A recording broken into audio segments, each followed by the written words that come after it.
So cinema release అయిన తర్వాత నాకు తెలిసి ఒక 5-6 రోజులు మంచి ట్రాన్స్లో ఉంటావు. పై బాబాయ్ ఏంటి విజిల్స్ క్లాప్స్ సోషల్ మీడియాలో, తర్వాత అదేంటి మన ఇన్స్టాగ్రామ్లోని వీడియోస్ తీసి పెడుతుంటారు కదా.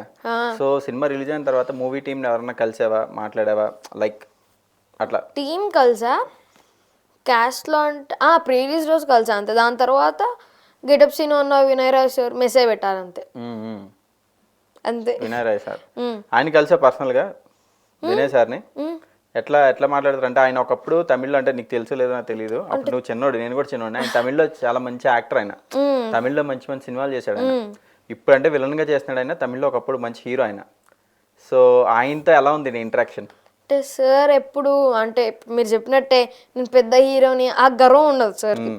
ఎంత మంచి వాళ్ళు అంటే సార్ ఇప్పుడు ఎవరైనా మాట్లాడడానికి వస్తే కొంతమంది అంటే అట్లా చూడరు కదా, కానీ సార్ మాత్రం దగ్గర పిలిచి సింపుల్గా ఉంటారు sir, simple and sweet. Sir మంచిగా మాట్లాడతారు, అలాగే నాతో కూడా మాట్లాడరు, మేము క్లోజ్ అంతే. సో ఇప్పుడు హనుమాన్ సినిమా సంక్రాంతికి రిలీజ్ అయింది, ఆ టైంలో థియేటర్స్ ఇష్యూ అని చెప్పి చాలా అయింది. అంటే దాని గురించి నీకు అంత అంటే థియేటర్స్ ఏంటి ఇవి అంత అవగాహన ఉండకపోవచ్చు, కానీ అరే ఈ సినిమా రిలీజ్ అవుతుంది, ఈ సినిమాలో నేను ఉన్నాను, థియేటర్స్ ఇష్యూ అంటున్నారు ఏంటి అని ఏమన్నా ఫీల్ అయ్యావా చూసినప్పుడు ఆ ఇష్యూస్ అవి సర్క్యులేట్ అయినప్పుడు సోషల్ మీడియాలో? థియేటర్స్ తక్కువ ఉన్నా కూడా పక్కా హిట్ కొడతాం అనుకుని కొట్టేసా. డౌట్ ఏం పడలేదు అసలు అసలు ఏంటి ఇలా జరుగుతుంది అది ఇది అని చెప్పి? అంటే ప్రశాంత్ సార్కి కూడా అసలు డౌట్ లేదు, మన కంటెంట్ విను మనకి అది ఉంటే అది పక్కా హిట్టే. అదే. అండ్ ఇంకోటి ఏంటంటే నువ్వు ఇదేంటి ఇమిటేట్ కూడా బాగా చేస్తావు అని ఎవరన్నా మంచిగా యాక్టర్నో లేదంటే సెట్లో చూసిన వాళ్ళు ఎవరైనా మీరు చెప్పండి నేను చేస్తా, నీ ఇష్టం, నేను ఎవరిని చెప్పన్నాను. నేను చెప్పిన వాళ్ళందరూ చేసేస్తున్నావు కదా, ఇప్పుడు రోలెక్స్ అని సూర్య గారిని చేసేసావు, విజయ్ కూడా చేస్తాను పక్క. తేజాని ఇమిటేట్ చేయి. తేజ అన్న వద్దన్న ప్లీజ్ అన్న, తేజ అన్న కాకుండా అయితే ప్రశాంత్ సార్ని ఇమిటేట్ చేయి. ఓకే సెట్లో ఎలా ఉంటారు అని, నార్మల్గా ఎలా ఉంటారు, షూట్ స్టార్ట్ అయితే ఎలా ఉంటారు? ఓకే ఒకసారి నార్మల్ హాయ్ చెప్పు. నేను okay hi Vikas, sorry hi Prashanth. Hi sir. Hi ma'am, ఎలా ఉన్నావు? Fine sir. ఓకే అమ్మా, అదే మనం షూట్లో కలుద్దాం. ఓకే ఏమో తిన్నావా? తిన్నాను సార్. ఓకే ఇప్పుడు షూట్లో. Hi sir.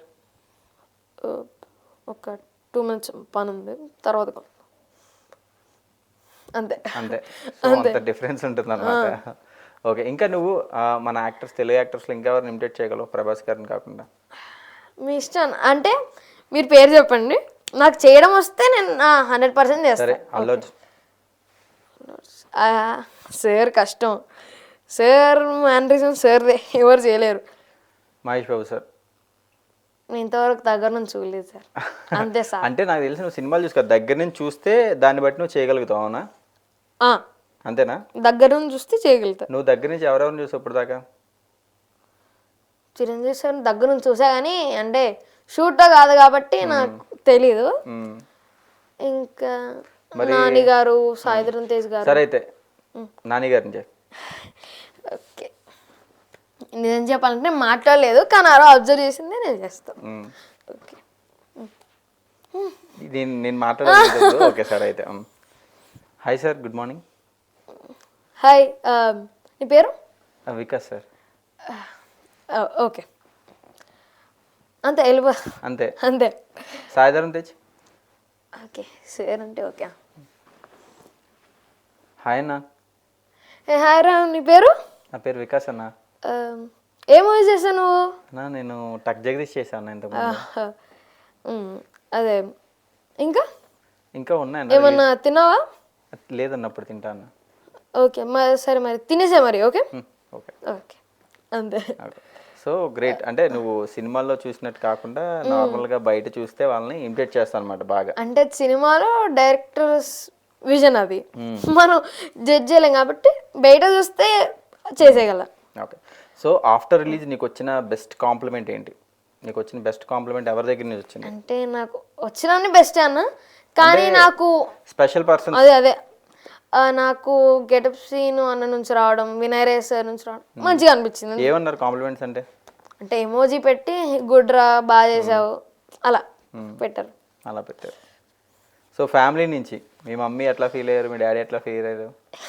మమ్మీ ఎలా ఫీల్ అయిందో చెప్పదు. అంటే మమ్మీ ఎప్పుడు ఫీల్ అయితేనే ఉంటది, కానీ బయటికి చెప్పదు. అరే నేను ఇట్లా ఫీల్ అవుతున్నా అని చెప్పదు, లోపలనే ఉంటది అంతా. సో డాడీ కూడా అంతే. సో ఇప్పుడు